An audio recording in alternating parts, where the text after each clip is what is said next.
Shalom buat Bapak Ibu, Saudara-saudari yang terkasih dalam Kristus Yesus.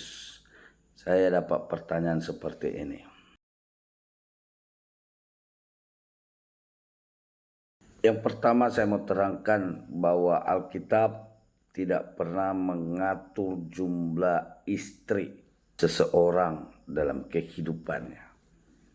Mau dia punya istri 1, 2, 3, 4, bahkan juga sampai 1000. Alkitab tidak pernah menerangkan berapa jumlah istri seharusnya bagi orang Kristen. Kenapa saya katakan begitu? Banyak tokoh-tokoh Alkitab yang memiliki banyak istri. Misalnya Saul, Abraham, Daud, bahkan Salomo. Saul memiliki 2 perempuan pendamping. Memang dalam hitungan keabsahan, Saul hanya memiliki 1 istri, yaitu Ahinoam. Tetapi dia memiliki selir yang bisa dianggap sebagai istrinya, bernama Rizpah. Dan dari Rizpah ini nanti akan lahir Jonatan yang merupakan sahabat dari Daud. Lalu kita lihat tokoh berikutnya seperti Abraham yang diberi gelar sebagai bapa orang yang percaya. Namun dia memiliki 2 istri yang sah dan 1 selir. Istri sahnya bernama Sarah dan juga Keturah. Sedangkan selirnya bernama Hagar. Dari Sarah akan lahir nanti Ishak, dan dari Hagar akan lahir yang namanya Ismail. Lalu kita lihat lagi yang lebih banyak lagi, yaitu Daud. Dalam Alkitab, Daud dituliskan memiliki 8 perempuan pendamping. Dan salah satunya adalah Batsheba. Dan dari Batsheba nanti akan lahir Salomo yang merupakan penerus Raja Israel setelah kematian Daud. Bahkan ada lagi yang lebih banyak, ada Raja Salomo. Dia memiliki 700 orang perempuan yang menjadi istrinya. Bahkan 300 selir dalam hidupnya. Berarti kalau kita total, Salomo memiliki 1000 perempuan pendamping dalam hidupnya. Apakah Alkitab menyalahkan mereka? Tidak. Apakah Alkitab menceritakan bahwa Tuhan marah kepada mereka? Tidak. Tak satu pun Alkitab menuliskan atau menerangkan bahwa Allah marah terhadap pernikahan mereka.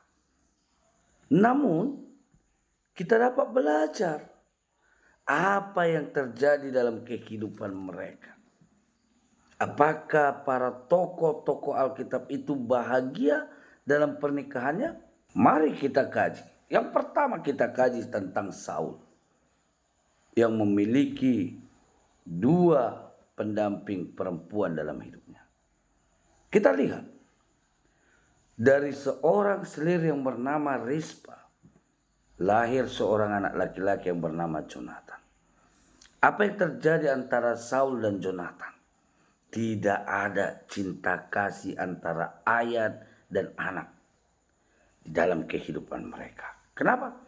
Karena Jonatan lebih membela, lebih mengasihi, bahkan lebih menjaga martabat dari Daud yang merupakan sahabatnya, yang merupakan musuh besar dari ayahnya Saul. Yang kedua, kita lihat bagaimana kehidupan Abraham yang memiliki 2 istri sah dan 1 selir. Apakah Abraham merasakan kebanggaan sebagai seorang suami? Kebanggaan sebagai seorang ayah? Tidak. Apa yang terjadi kepadanya? Kita lihat Sarah cemburu dan takut kalau anak dari Hagar yang bernama Ismail akan menggantikan posisi dari Abraham sebagai ahli waris Abraham. Sehingga dari kecemburuan dan rasa takut Sarah, ia menyuruh Abraham mengusir Hagar, bahkan juga Ismail kecil dari rumah Abraham. Bayangkan, seorang Ismail kecil harus memutus ikatan dengan ayahnya. Seorang Ismail kecil tidak merasakan kasih sayang ayah sepenuhnya. Lebih jauh lagi kita lihat soal Daud yang memiliki 8 istri menurut catatan Alkitab. Apakah dia bahagia? Tidak. Apa yang terjadi dalam hidup Abraham? Di tengah-tengah umurnya yang sudah tidak lama, di tengah-tengah penyakit yang akan merenggut nyawanya, dia harus menyaksikan anak-anak dari para istri-istrinya berebut tata kerajaan untuk menggantikan posisinya sebagai raja. Harus bunuh-membunuh. Dengan cara bunuh-membunuh, anak-anak Daud memperebutkan tahta kerajaan itu. Bahkan yang lebih parah lagi, kita lihat dari tokoh besar Alkitab yaitu Salomo yang memiliki 700 istri dan 300 selir. Apakah dia bahagia? Tidak. Salomo meninggalkan Tuhan yang telah memberikan segalanya dalam hidupnya, memberikan kekayaan, memberikan kekuasaan, memberikan pengetahuan melebihi manusia sesudah dan sebelum dia, demi cinta kasihnya kepada istri-istrinya dan para selir-selirnya.